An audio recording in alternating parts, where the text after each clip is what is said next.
오늘은 2020년 새해를 시작하는 첫 주일이자 새해 들어서 새롭게 주님의 십자가를 기억해보는 성찬 주일입니다.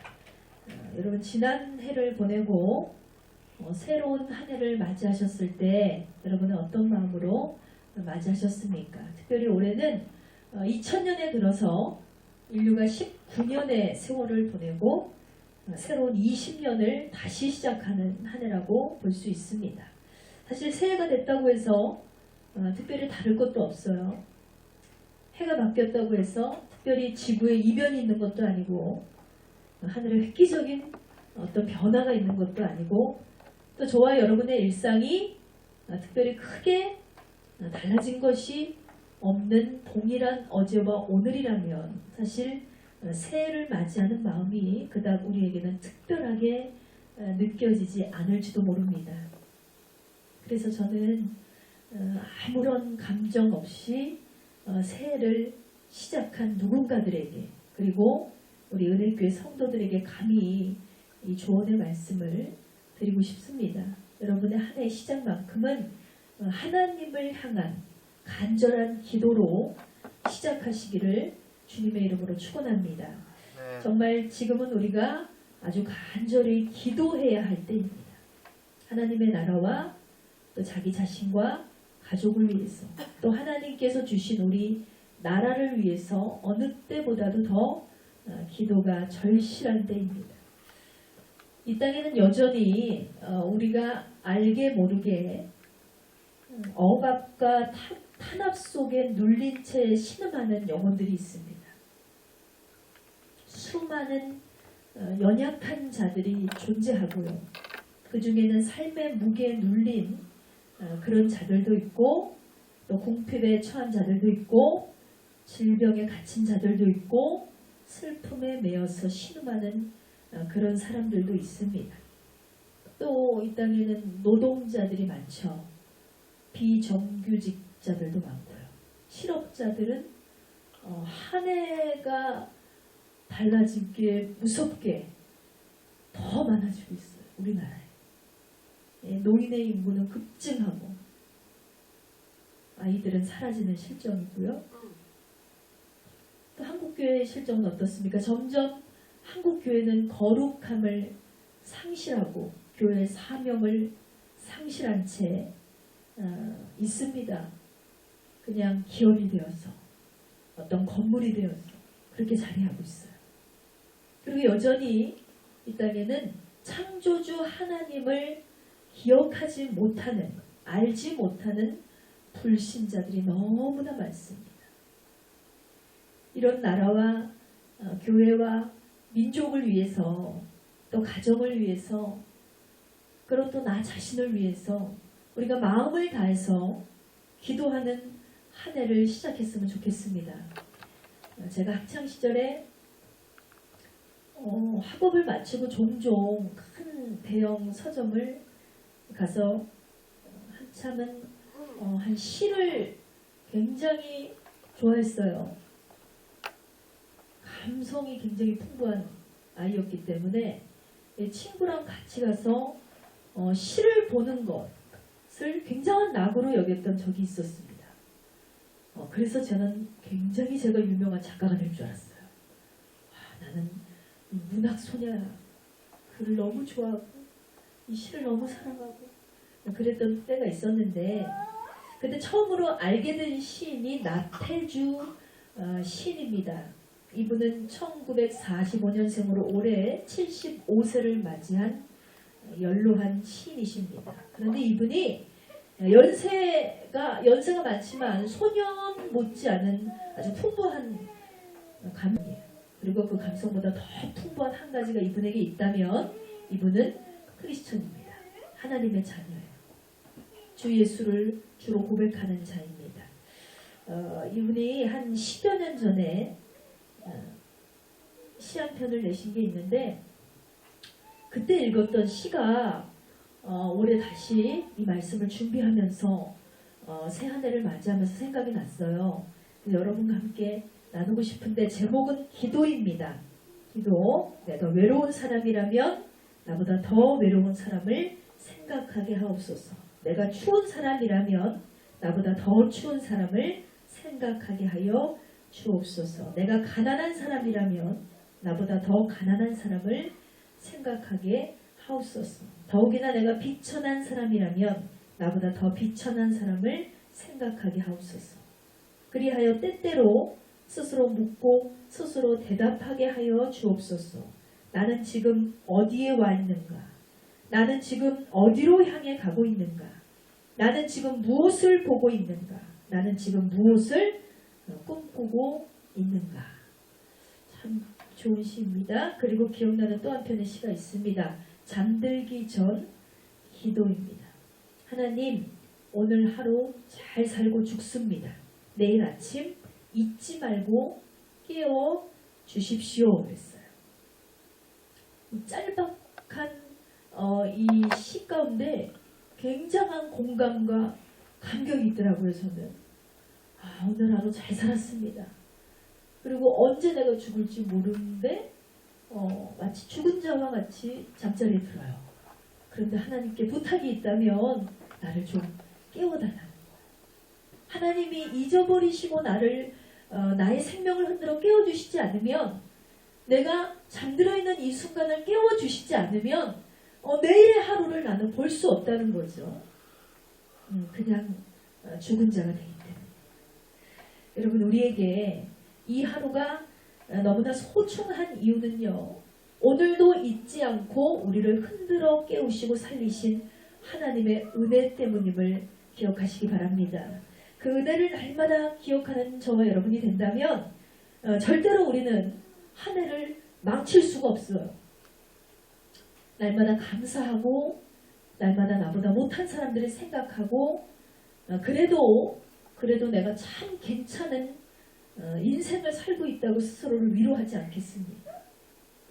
감사할 수 있을 거예요. 그러므로 이 나태주 시인의 시에서 말하고 있듯이 여러분, 올 한 해는 절대로 실패하지 않기 위해서 나는 지금 어디에 와 있는지, 어디로 향해 가고 있는지, 또 무엇을 보고 있는지, 무엇을 꿈꾸며 살아가고 있는지를 날마다 생각하시고 자기 자신을 성찰하시고 또 영으로 깨워서 더욱 거룩한 성도의 삶을 살아가는 저와 여러분 되시기를 주님의 이름으로 축원합니다. 아멘. 자, 오늘 우리가 읽은 이 본문의 말씀은요, 주인이 올 때까지 자신이 맡은 바 의무에 최선을 다하는 충성되고 지혜로운 종에 대한 말씀이 기록되어 있습니다.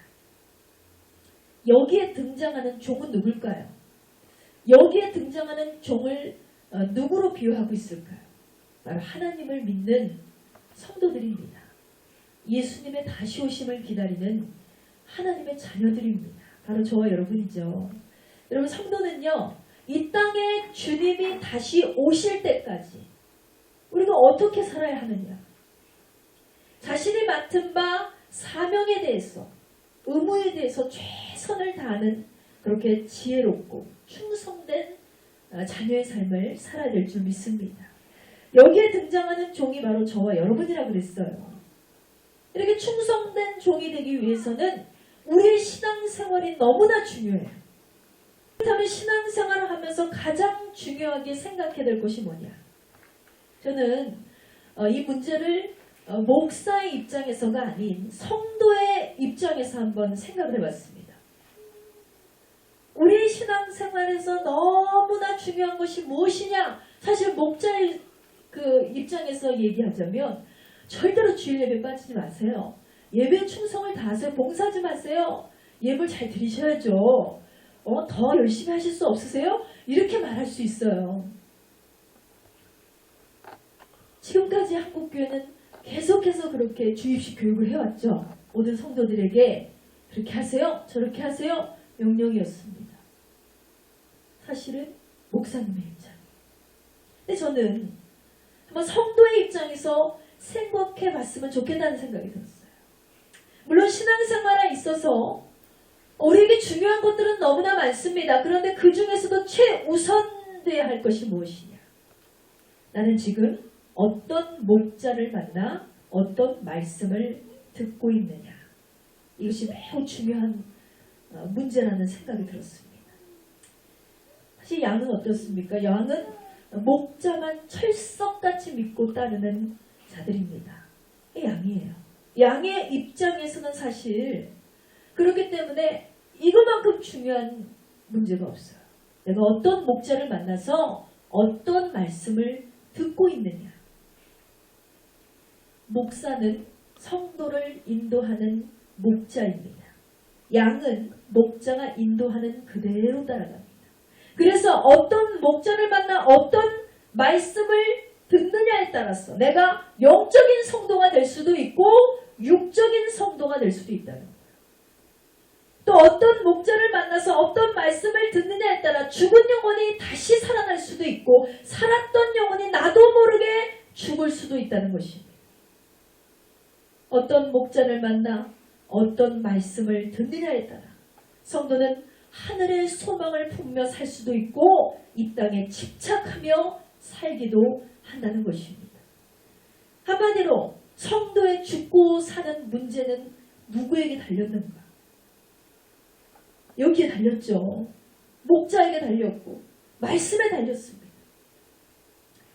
우리 주변에는 수많은 교회가 있습니다.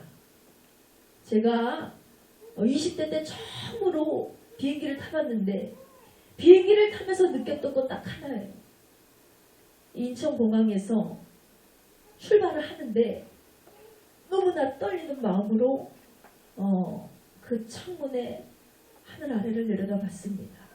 그런데 하나님께서 내게 보여주시는 이 땅은 십자가였어요. 아주 늦은 저녁에 출발을 했거든요. 선교지로 갔거든요. 근데 십자가였어요. 새빨간 십자가가 하늘을 떠서 구름 위로 날아가는 저에게 보였습니다. 와, 우리나라에 십자가가 많네. 와, 우리나라에 십자가가 많구나.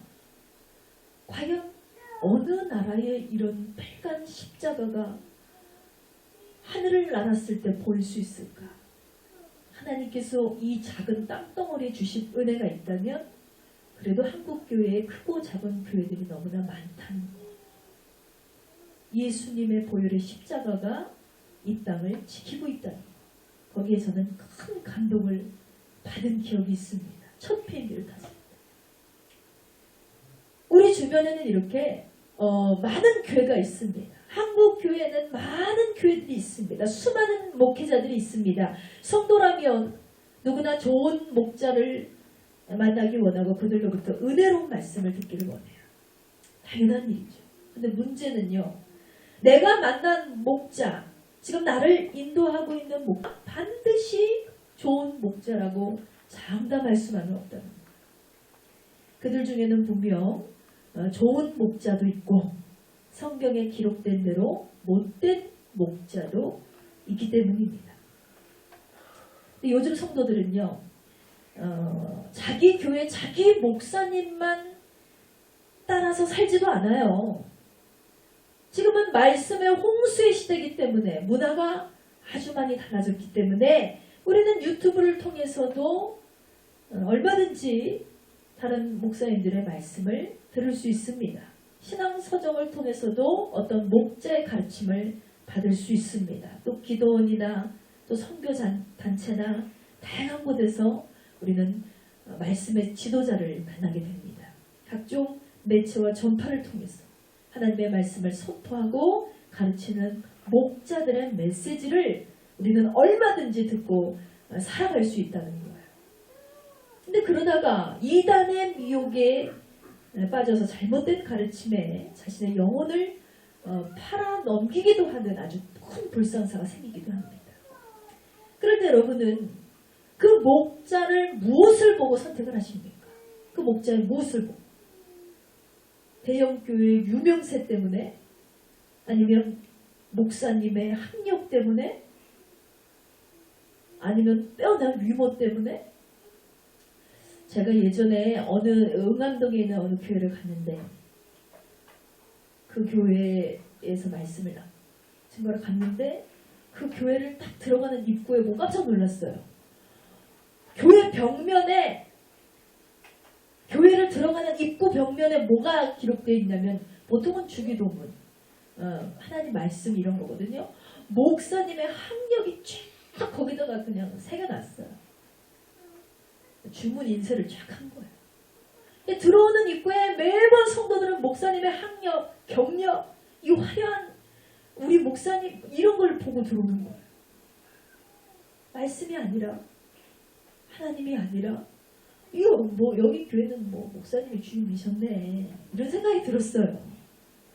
사실은 우리는 학력 위주의 삶을 살아가는 그런 시대를 살고 있고 경력 위주의 초점을 맞추는 그런 시대를 살아가고 있지만 과연 하나님께서 우리에게 요구하시는 교회는 그런 걸까요? 저 개인적으로는 잘못됐다고 생각했습니다. 그렇다면 여러분은 어떤 목자의 역자를 선택했을 때 무엇을 보고 선택하십니까? 약정수도 울고 갈 아주 화려한 언변의 목사님들도 많아요. 그런 것 때문에. 그런데 그런 것들로는 저들이 나를 영의 세계로 잘 인도하는 목자라고 단정 지을 수가 없다는 거예요. 오히려 이런 것들은 때로는 도구로 사용될 때가 있다는 것입니다. 그렇다면 우리는 어떻게 구별할 수 있느냐? 바로 성경의 말씀 그대로 확인해 보길 원합니다. 에레미야서 5장 12절에서 13절 말씀 다 같이 보시겠습니다. 에레미야서 5장 12절에서 13절 그들이 여호와를 인정치 아니하며 말하기를 여호와는 계신 것이 아닌지 재앙이 우리에게 임하지 않을 것이요 우리가 칼과 기근을 보지 아니할 것이며 선지자들은 바람이라 말씀이 그들 속에 있지 아니한즉 그같이 그들이 당하리라 하느니라 하랬습니다. 여러분 이 말씀에서는 선지자들을 바람에 비유하고 있어요. 그리고 그들 속에는 뭐가 없다 했습니까? 말씀이 없다. 이렇듯이 한국교회 안에는 수많은 말씀의 대언자들이 있지만 저들의 실상은요 말씀이 없는 목자가 있다는 거예요. 바람처럼 허탄한 목자가 있습니다. 눈앞에 닥친 재앙을 보면서도 재앙이 너희에게 임하지 않을 것이라고 거짓말하는 목자가 있다. 죽어있는 성도를 보면서도 너는 지금 살아있는 성도라고 허탄한 말로 성도를 속이는 목자가 있다는 것입니다. 입술로는 하나님을 인정하는 것 같지만 그의 행위를 보면 하나님을 전혀 인정하지 않는 그런 목자들이 있다는 것입니다. 이런 자들이 어떤 자들이라고요? 바람과 같은 그 속에 말씀이 없는 자들이다. 이런 목자를 만난 성도는 어떻게 될까요? 한마디로 죽습니다. 에레미야서 6장 14절 말씀 보십시오. 에레미야서 6장 14절입니다. 그들이 내 백성의 상처를 신상히 고쳐주며 말하기를 평강하다 평강하다 하니 평강이 어때요? 없도다 그랬어요. 이 거짓 목자들은요 백성들의 영적인 상태를 진지하게 살피지 않습니다. 백성들은 영적으로 병들어서 죽어가고 있는데 저들은 어떤 말을 해요? 듣기 좋은 말로 백성들을 속이고 평강을 선포하고 있어요. 그러니까 이 백성들은요 목자의 말만 믿고 자신의 영적 상태를 돌아볼 생각을 하지 못하는 거예요. 저들은 계속해서 병이 든 채 죽어가고 있습니다. 저들의 상처를 뭘로 치유해요? 인간의 말로 치유해요. 괜찮아. 평강할 거야. 평강할 거야. 에스겔서 13장 10절 말씀에도 동일한 말씀이 기록되어 있습니다. 그들이 내 백성을 유혹하여 평강이 없으나 어떻게 했다 했어요? 평강이 있다 한다 그랬어요. 유혹이라고 표현하죠. 평강이 없는데 평강하다고 얘기했어요. 거짓말이에요. 여러분 우리는 누구나 듣기 좋은 말을 기뻐합니다. 누군가가 하는 칭찬의 말, 사랑의 말, 격려의 말, 물론 이런 말들은요 우리에게 매우 큰 위로가 됩니다. 그렇지만 이렇게 사람 듣기에 좋은 말들이 때로는 우리의 영혼을 좀먹이는 역할을 할 수 있다는 것을 여러분 명심하시기 바랍니다. 한마디로 말하면 듣기 좋은 말만 들으려고 하지 말라는 거예요. 사춘기 청소년들이나 우리 하나미 하엘이같이 이렇게 2~3살 어린 아기들도 듣기 좋은 말을 좋아해요. 엄마가 잔소리하는 거 싫어합니다. 다 큰 어른인 우리 남편도 아내의 잔소리 듣기 싫어합니다. 누구나가 그래요. 저도 이 나이에 먹었어도 우리 어머니가 오늘날까지 저에게 잔소리를 하시면 무척 듣기 싫습니다. 누구나 똑같아요. 성도라고 다르지 않죠. 목사들이 그저 축복해주고 위로해주고 권면해주고 잘했다 이런 목사님이 최고라고 생각하는 거예요. 물론 사석에서는 어떤 그런 위로와 격려의 말도 아주 중요합니다. 물론 그 가운데서 성도들이 이 목사님의 말 때문에 위로를 얻고 힘을 얻을 수도 있습니다. 그러나 그것만 있어서는 안 된다는 거예요. 왜냐? 양은 건강한 성장을 해야 되잖아요. 우리가 음식도 골고루 먹어야 내 몸에 더 많은 영양분이 내 면역세포와 여러 가지 육체를 강건하게 해주듯이 하나님의 말씀도 마찬가지입니다. 편식하지 말고 골고루 먹어야 된다는 거예요. 그런데 거짓으로 평강을 선포하는 목자를 만나면요 어떻게 될까요? 그간 받은 은혜조차 다 쏟아버리고 불의와 악과 거짓과 탐욕과 교만까지 가득한 그런 양으로 만드는 것입니다. 그 심령이 공고하고 궁핍해서 쓰러진 정도를 보면서 이 거짓 목자가 뭐라고 얘기해요? 아이고 성도님 은혜가 아주 충만하시네요. 성령이 아주 충만하십니다. 이미 막 이 믿음이라는 게 다 말라 비틀어져서 전혀 없는데 목사님은 나를 보고 막 성령이 충만해 보인다. 이렇게 얘기를 하는 거예요. 다 잘 될 거예요. 걱정하지 마세요. 이렇게 거짓 평강을 선포하는 목자. 쭉정이를 보면서도 알고 성도라고 추켜 세우는 목자. 성도의 비유나 맞추고 정작 성도의 영혼에는 관심조차 없는 목자를 만나게 된다면 여러분 우리가 어떻게 될까요?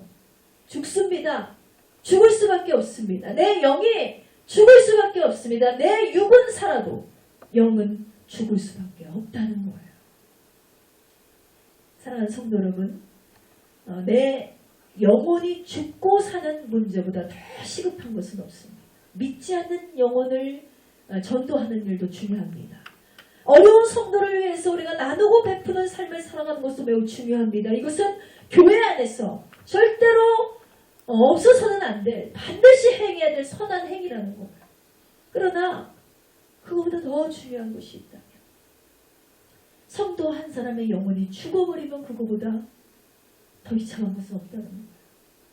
내 영이 죽어버리면 이런 일들도 아무런 의미가 없는 거예요. 왜냐? 죽은 영으로 전도를 한다고 전도가 될까요? 또 다른 영혼을 이끌어다가 잘못된 관념을 심어주고 잘못된 진리를 먹이면서 계속해서 죽은 영혼의 공동체를 만들어가는 것입니다. 근데 그게 뭐예요? 교회가 좀비 집합소는 아니잖아요. 죽은 자들의 모임. 우리는 살기 위해서 이곳에 모였는데 육을 살리기 위해서 많은 목자들이 거짓 평강을 선포합니다. 축복만을 얘기하고 평강만을 얘기하고 복받기만을 소원하라고. 근데 그런 교회들은 잘 될 수밖에 없어요.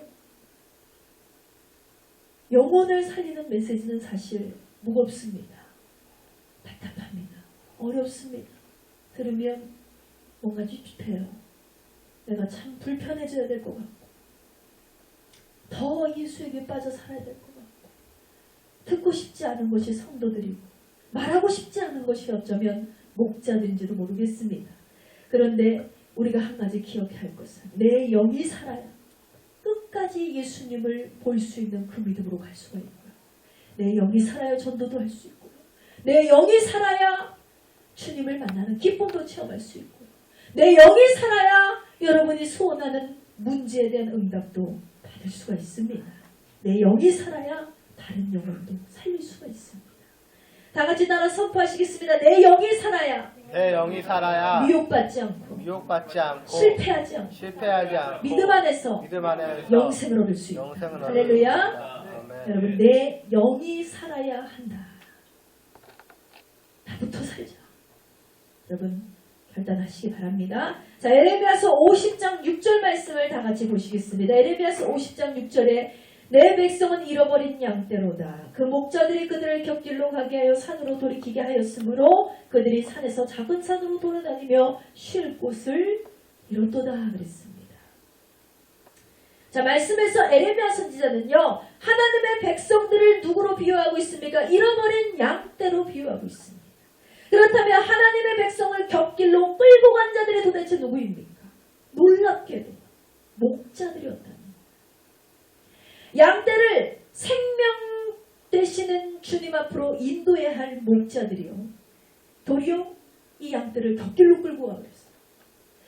성도들에게 하나님의 말씀을 먹여야 할 목자들이요, 도리어 세상의 말만 먹이고 있다는 거예요. 성도들을 소망과 천국의 소망으로 살게 해야 될 목자들이요, 세상의 행복으로 저들을 인도하고 있다는 거예요. 여러분, 이런 목자들을 성경에서는 뭐라고 부르는지 아십니까?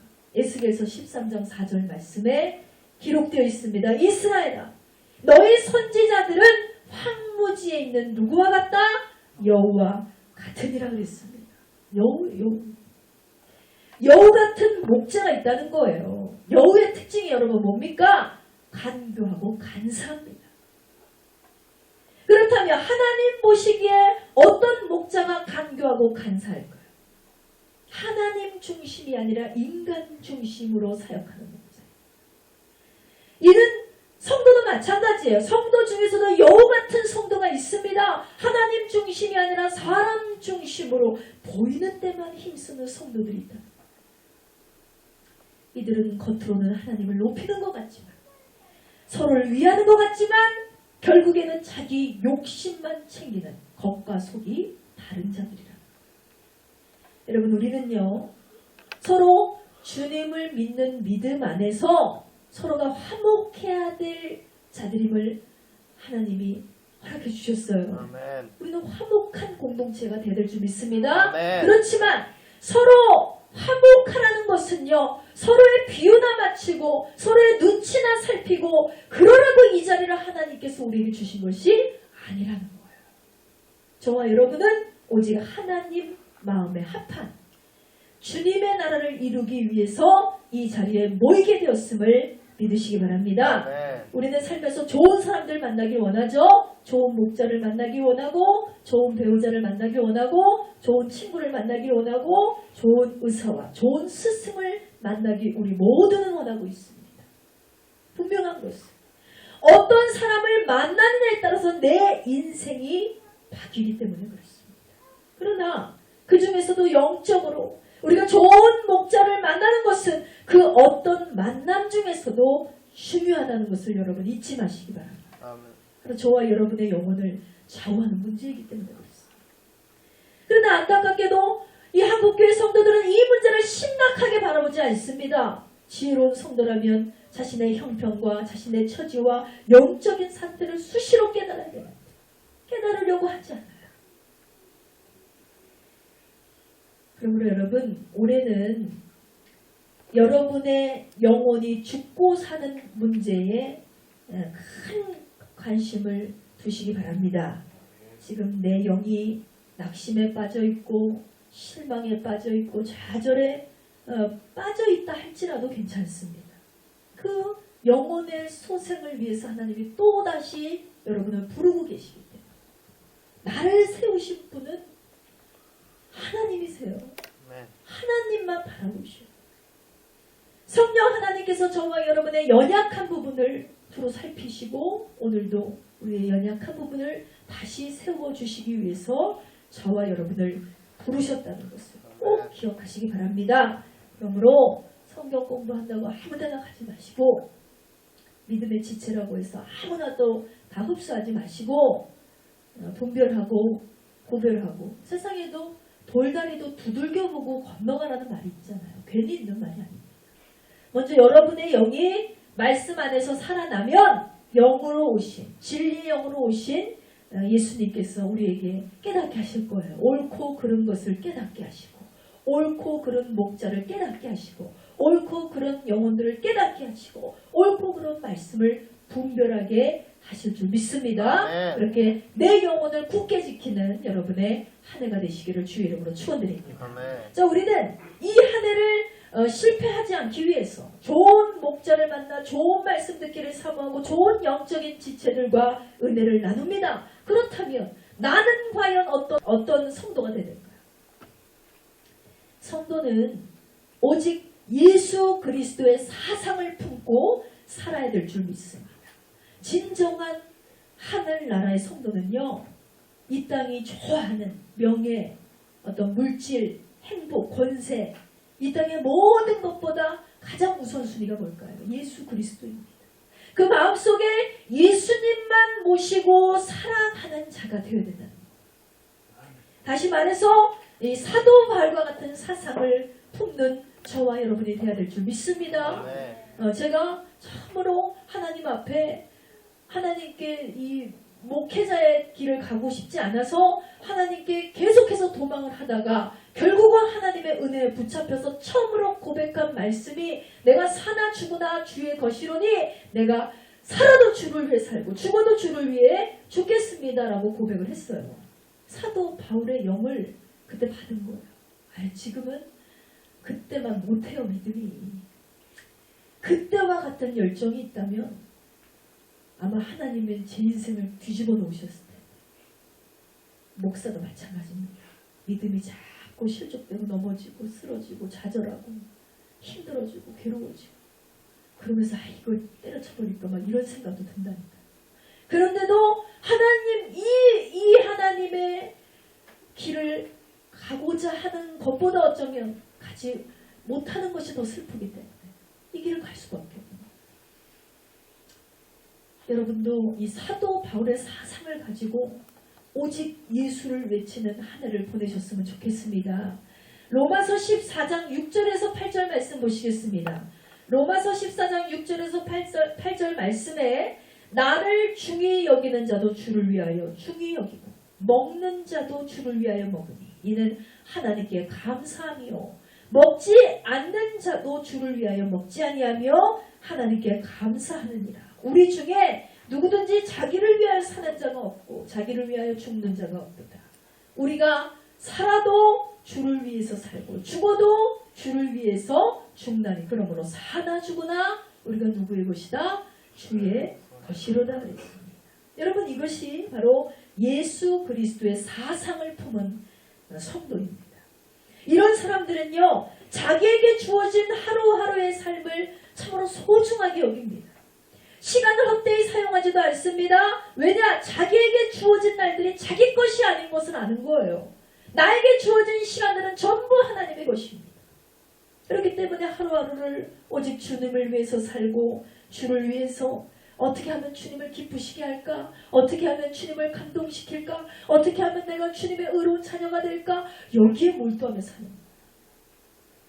그러니 이런 성도는 시간이 나면 말씀을 봅니다. 시간이 나면 기도를 합니다. 시간이 나면 봉사를 하고 시간이 나면 전도를 하고 시간이 없어도 시간을 내서 주를 위해서 살아가는 것입니다. 골프 칠 시간이 없어요. 여기저기 여행 다닐 시간도 없어요. 자기에게 주어진 시간이 자신의 것이 아니라는 것을 알기 때문에 주님의 것이라는 것을 잘 알기 때문에 온전히 주를 위해서 이 시간을 전부 드리는 것입니다. 주님과 동행하는 시간. 에베소서 5장 16절은 이렇게 우리에게 말씀하고 있습니다. 세월을 아끼라. 오직 예수의 사상을 품은 성도는요, 이 명령 앞에 온전히 순복합니다. 내게 주어진 시간을 아끼고 한 시간을 어떻게 여겨요? 금같이 여기는 거예요. 한 시간. 우리 집에 TV가 없는데요. TV를 안 산 이유는 딱 한 가지였어요. 물론 우리가 나중에 아이를 낳아서 아이들에게 좋지 않고 어쩌고 이런 생각도 했지만요. 저는 결혼 전부터 TV를 안 뒀거든요. TV를 한참 보았던 때입니다. 드라마에 열광하고 어떤 오락 프로그램에 환장하던 때가 있었어요. 목사님들의 낙이 없어요. 술 마셔요. 담배를 핍니까? 어디 가서 유흥을 즐깁니까? 아무런 낙이 없습니다. 네, TV 보면 참 즐겁습니다. 그런데 어느 날 바보 같은 나를 발견했어요. TV를 틀어놓고 있었더니 1시간, 2시간, 3시간, 4시간, 금방 6시간, 7시간이 가버려요. 하루를 몽땅 TV에게 바쳤습니다. 와, 무섭구나. 왜 어른들이 TV를 바보 상자라고 하는지. 저거 있으면 바보 된다.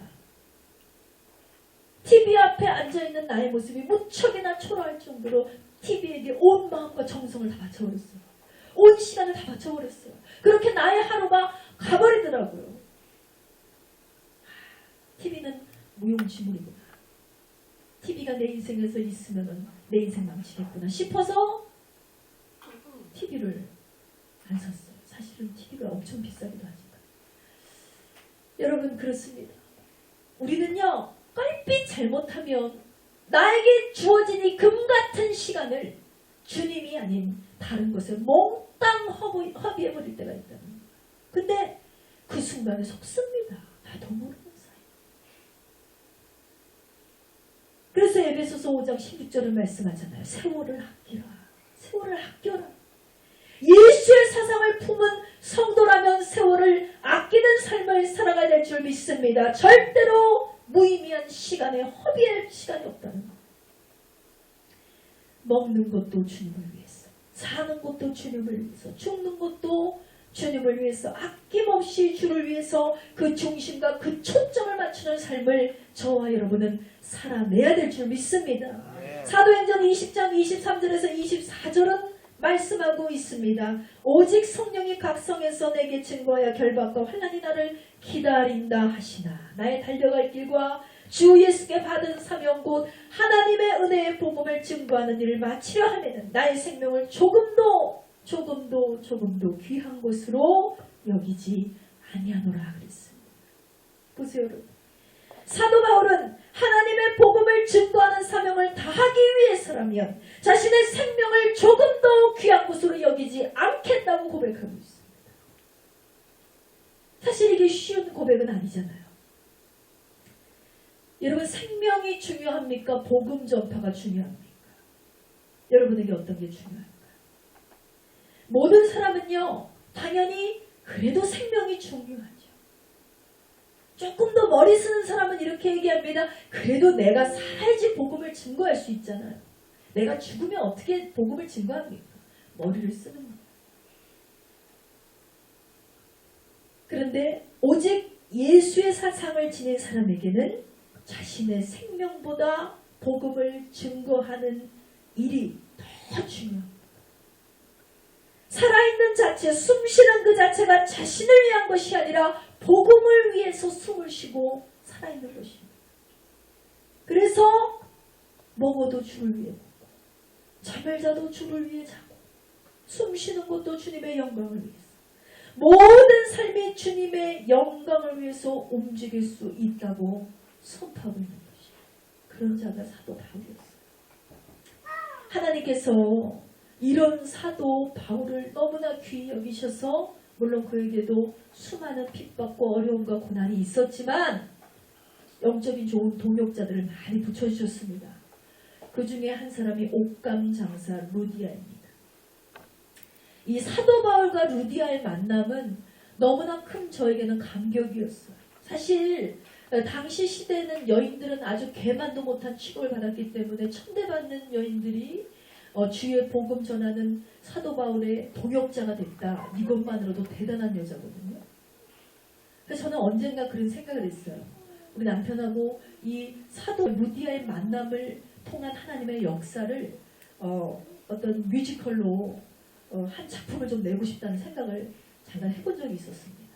지금도 물론 마찬가지지만 이 옥감 장사예요. 루디아는 옥감 장사였습니다. 어느 날 루디아 여인은 사도 바울이 전하는 복음을 듣게 됐어요. 그리고 아주 큰 은혜를 받았습니다. 그런데 그녀는 사도 바울이 전하는 복음뿐만 아니라 그녀가 진짜 감격해서 울컥한 것이 뭔지 아십니까? 사도 바울 자체였어요. 사도 바울은 그가 하는 사역과 사도 바울의 사상 자체가 너무나 감동적인 사람이었어요. 그리고는 루디아가 그런 사도 바울을 만난 다음에 자신의 삶을 돌아보기 시작합니다. 이게 아니구나. 내가 지금껏 사는 삶은 잘못된 삶이었구나. 나는 이제까지 어떻게 살았냐면 장사해서 버는 돈, 이게 전부라고 생각했어. 더 열심히 장사하고 어떻게 하면 더 옷감을 많이 팔 수 있을까?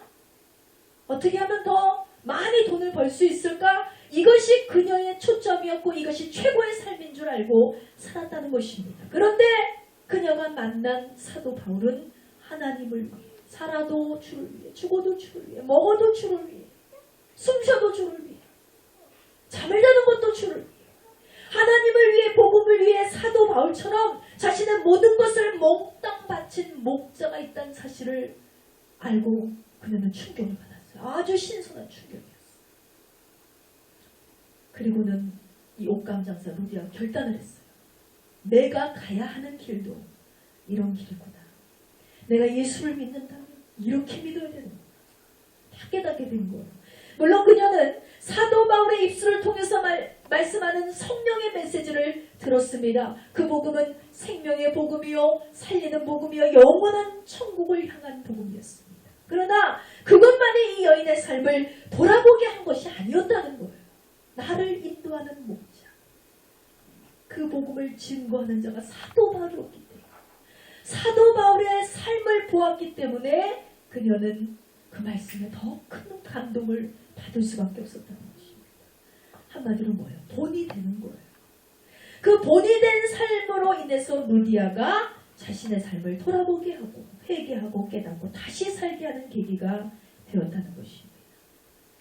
그렇습니다. 그래서 영적인 만남이 너무나 중요한 거예요. 루디아가 그때 사도 바울을 만나지 않았더라면 어떻게 됐을까요? 그녀는 평생 옷감 장사로 돈 버는 데만 혈안이 돼서 살다가 그렇게 죽었을 것입니다. 그런데 오직 예수의 사상을 가진 이 바울이라는 복음 전도자를 만난 이후에 루디아의 삶에 변화가 일어나기 시작했다. 근데 이 만남이요, 참 감사한 게 루디아만 득을 본 게 아니에요. 아유, 루디아는 좋겠다. 사도 바울 잘 만났어. 루디아만 득을 본 게 아닙니다. 물론 빌립보 지역에 생명의 말씀을 전한 것은 이 사도 바울이었지만 이 바울이 복음 전파에 전념할 수 있도록 그의 모든 필요를 채워준 도우미 역할을 누가 했느냐? 루디아가 했다.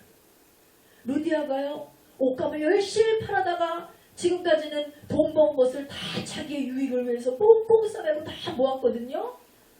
노후 대책 했겠죠.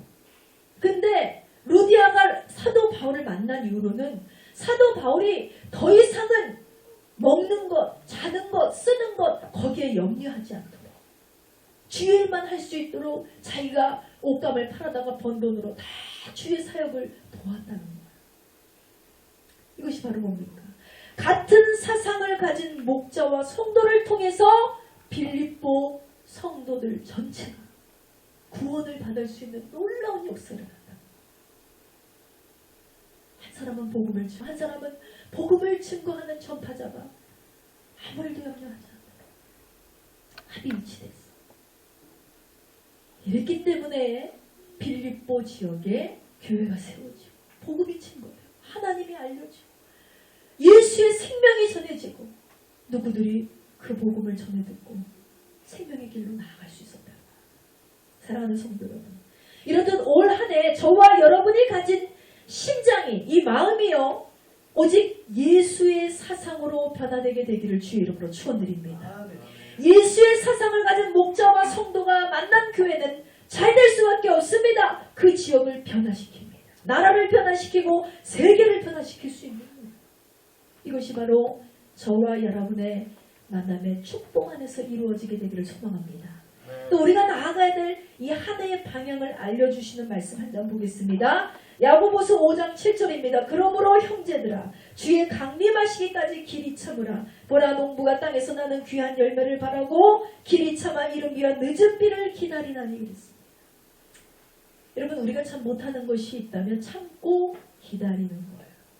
이 문제는 성격이 급한 사람에게만 해당되는 것이 아니에요. 물론 성격과 기질이 좀 참지 못하고 급한 사람들이 있지만 이런 사람들에게는 이 말씀이 아주 독이죠. 독. 참으라 기다리라. 어떻게 기다려요? 기다릴 수가 없는.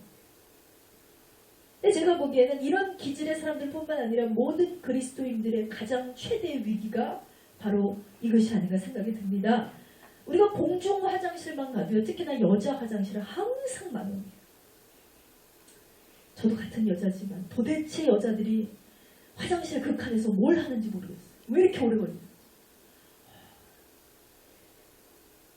근데 어쨌든 이 긴 화장실에서 기다리는 것은 진짜 힘들어요. 왜냐하면 서로 시간에 급하거든요. 이거는 어떻게 보면 이게 신체적인 문제고 본능적인 문제고 하기 때문에 참지 못할 수도 있고 기다리지 못할 수도 있어요. 근데 어떤 철미 옆에 아줌마들은 막 왜 나오는 거야? 뭐 하는 거야? 막 이러면서 막 앞으로 막 쳐들어가서 막 두들기고 막 난리가 나죠. 안에서 불안하고 가뜩이나 늦게 나오는데 더 늦게 나와요. 점점 늦어져요. 이런 경우도 있어요. 이게 뭐예요? 참지 못하고 기다리지 못하는 현상입니다. 커피 자판기에 손을 넣고 기다리는 사람. 전 세계 한국 사람밖에. 그런 말이 왜 있어요? 못 참는 거예요. 기다릴 줄을 모르는 겁니다. 그런 우리가 예수를 만났다고 별반 다르지 않다는 것입니다. 하나님께서 역사하시고 응답하실 때까지 참을 수가 없어요. 기다릴 수가 없어요. 그래서 야고보는 우리에게 어떻게 권하고 있습니까? 이른 비를 기다려야 할 때가 있는가? 늦은 비를 기다려야 할 때가 있다. 열매가 있기 위해서는 이른 비와 늦은 비의 작업이 분명히 있다는 거예요. 그렇지 않고서는 열매가 있지 않아요.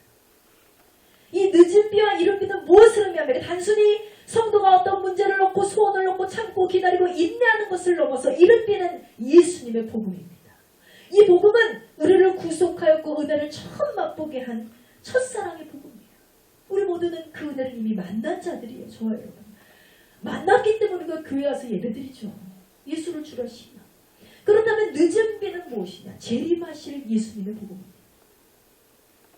그 복음은 뭐예요? 말세의 복음, 심판의 복음입니다. 처음 하나님의 은혜를 경험했다고 해서 이것으로 우리의 믿음이 완전히 끝난 것이 아니라 주님이 다시 오실 때까지 기다릴 수 있는 믿음.